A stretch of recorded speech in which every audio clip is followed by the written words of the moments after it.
Hi, it's Carter, man. It's Thursday early afternoon. Pretty nice day outside. A little chilly, but not bad. Got my Guido Godfather hat on because I want to talk to you about something very serious that's no nonsense, and about the time when you need to start making some offers that can't be refused, among which is get out. Okay? You might have noticed, if you're any kind of a sports fan, that there have been a lot of firings in professional sports and coaching over the past 48 hours. Okay, 48 hours. Now, you don't have to be a sports fan to relate to what I'm going to tell you. It's about politics, but there is a very, very important contrast to be drawn here. Okay? In sports, they have fired some of the guys that people have always thought were leading coaches, okay? The guy in Seattle, who I never could stand because he's a radical left-winger, also made the stupidest call in Super Bowl history. And his name I can't think of right now, but it doesn't matter because you're not going to see much more of him anyway. But primary was Bill Belichick, okay? The GOAT, the greatest of all time, been fired by New England. I don't think they think they're going to get this any better. But the reason you had these firings is because they didn't produce the results they should have. The numbers weren't there. That's just the fact of the matter. The numbers weren't there. Okay, I think you're going to see the same probably happen to Sirianni in Philadelphia. A couple of the others. And even if some of the numbers were good, the results weren't really what they needed to be true winners. Okay? They play hardball, okay, in football. You produce or you're out. That's the offer they make that you can't refuse. Produce or you're out. Now, I want you to contrast that with politics, particularly Republican politics. Republican politics. Can you think of any politician, maybe in the history of this country, who has produced more poorly than Mitch McConnell? He has failed at everything he has done. He has failed us. He has failed the American people. He has failed America, okay? He's lost every battle, most of which he didn't even bother fighting.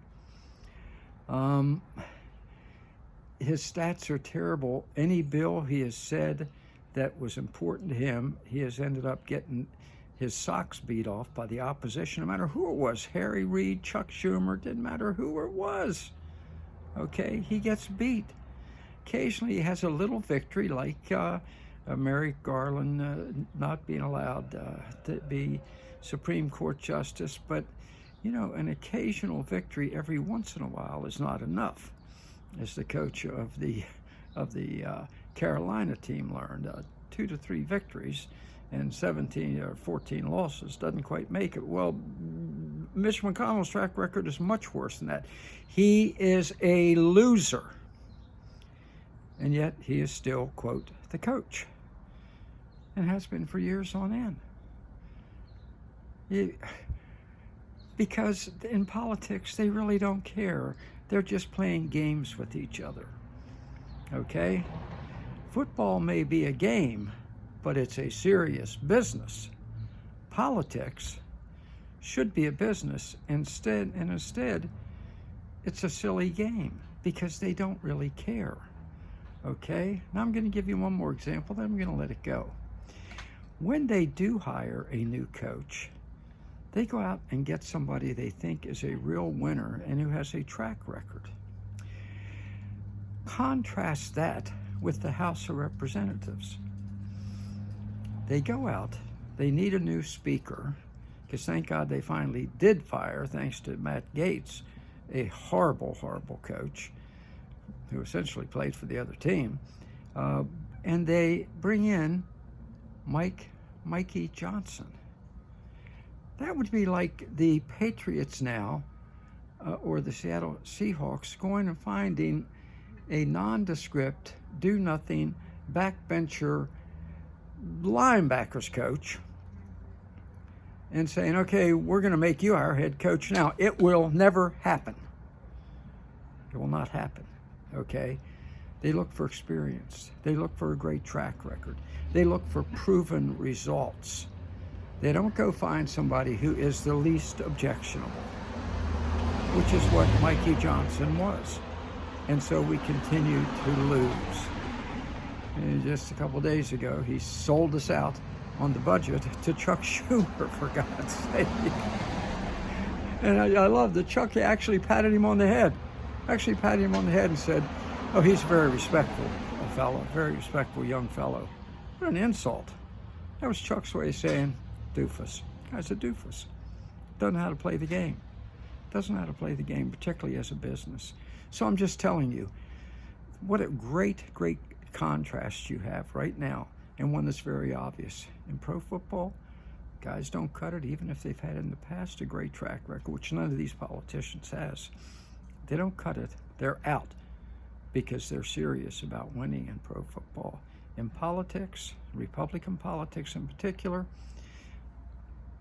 they embrace the losers year after year after year. And then when they finally have to replace one, they bring up a backbencher who screams of mediocrity. That's where we are. That's why it's up to us now, out in the field, real Americans, to say we don't have that in our personal lives. Where we work, that kind of thing is not tolerated. We're not tolerated in politics anymore. We're going to start fighting back. As I say over and over now, clean sweep with a new broom. Let's do this thing.